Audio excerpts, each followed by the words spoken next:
बात करने के लिए मेरे साथ में खास मेहमान जुड़ गए हैं।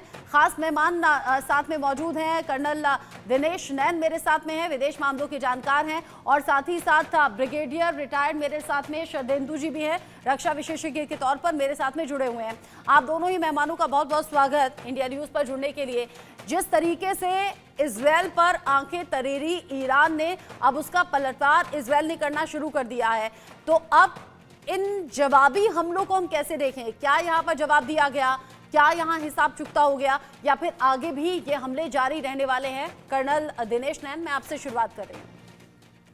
देखिए रचना, जैसा कि हम सब जानते हैं, अप्रैल के महीने के अंदर दमास्कस के अंदर पहले इजराइल ने इनके कॉन्सुलेट के ऊपर एक अटैक किया, जिसके अंदर 4 से करीब जनरल थे जो कि ईरान रिवोल्यूशनरी गार्ड्स के जनरल्स थे, और वे लोग हिजबुल्लाह के साथ काम कर रहे थे। यही कारण था कि ईरान ने जो वहां पे अटैक किया, सॉरी इजराइल ने अटैक किया। इसके एवज में इस पे अपने आप को अपने ऊपर डायरेक्ट अटैक समझते हुए ईरान ने जो है रिटेलिएटरी अटैक जो किया अप्रैल के महीने में, जब इसमें ड्रोन्स दागे गए जिसमें मिसाइल्स थी, रॉकेट्स थे। लेकिन ये कहा यह जा रहा है कि ये सब कुछ स्टेज मैनेजमेंट था अमेरिका के साथ मिलके, कि कोई ज्यादा बड़े लेवल के ऊपर ये कोई इजराइल के ऊपर कोई किसी भी प्रकार का कोई नुकसान ज्यादा नहीं होना चाहिए, यानी ऐसा ना हो कि ये अब बहुत हाथ से बाहर निकलने वाला युद्ध बन जाए। तो उसी को मद्देनजर रखते हुए एक, मैं समझता हूं कि एक सिंबॉलिक तरीके से ईरान ने अटैक किया था।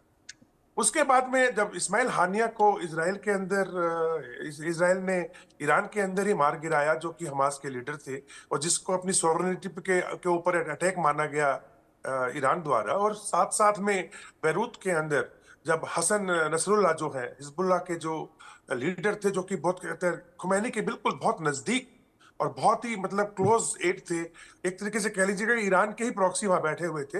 तो इसके एवज में जब आवाजें उठने लगी हुती के अंदर से, या ईरान समर्थित जो मिलिशिया बैठा है इराक के अंदर या ईरान के अंदर, और या फिर ये कह लीजिए हिजबुल्लाह के अंदर से भी आवाजें उठने लगी कि ईरान जो पूरा सपोर्ट करता है इन सब चीजों को, जो प्रॉक्सी है ये लोग ईरान के, तो इस इतने बड़े अटैक के बाद ईरान चुप क्यों बैठा है?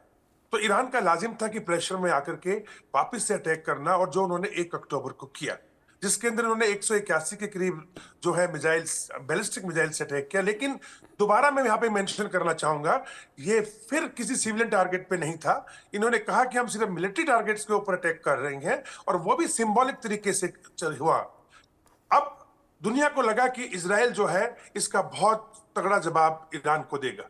जहां एक और जो बाइडेन और कमला हैरिस के जो इलेक्शंस नजदीक आ गए हैं 6 तारीख को भी आने वाले महीने में, वो नहीं चाहते कि ये वॉर ऐसी एस्केलेट हो जिससे कि उनके वोट्स पे फर्क पड़े या उनके मैनेजमेंट को वीक दिखाया जाए, खासकर इजराइल और ईरान का जो मुद्दा है गल्फ कंट्री के अंदर।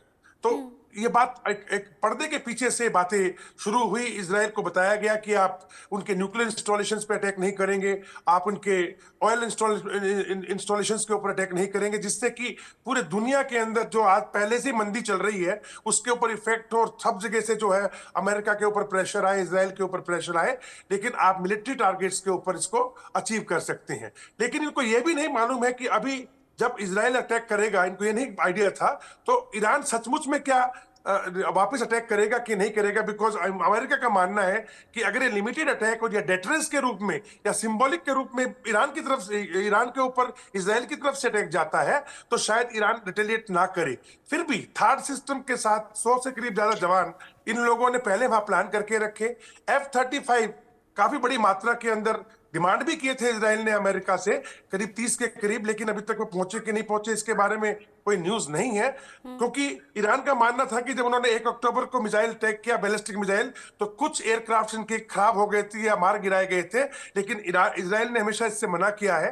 पिछले 2 हफ्तों के अंदर F-35 के साथ में इजराइल ने मॉक ड्रिल्स की हैं, जिससे कि क्योंकि इनको पता है कि ईरान के पास में S-400 एयर डिफेंस सिस्टम और S-300 air defence system Russia ने दिया हुआ है, तो क्या F-35 उसको भेद पाएंगे कि नहीं, इसकी मॉक ड्रिल चल रही थी। और आज मॉर्निंग में पहला वेव गया, अटैक गया, और ये मल्टी डायमेंशनल है आज रचना। कोई ऐसा नहीं है कि मिसाइल्स ही मारी गई हैं, ड्रोन भी हैं, मिसाइल्स भी हैं, और एयरक्राफ्ट भी यूज किए गए हैं। और सिर्फ ईरान के ऊपर ही नहीं, तेहरान के आसपास से लेके जितने भी ईरान रिवॉल्यूशनरी गार्ड्स के अड्डे हैं या फिर ये कह लीजिए कि नॉर्थ ईरान के अंदर अड्डे हैं, इन सब पे अटैक हुआ। साथ साथ दमास्कस से लेकर के, सीरिया से लेके, बगदाद से लेके और आपके बैरूत तक, और इन सब जगह पे अटैक हुआ है। वहीं दूसरी ओर अमेरिका ने भी अपने B-2 बॉम्बर, जो स्टेल्थ बॉम्बर्स हैं, उससे हुती के ऊपर चंद 2 दिन पहले आपने देखा है कि अटैक किया गया है। तो मेरा मानना यह है कि अभी 2 वेव जा चुकी है अटैक की।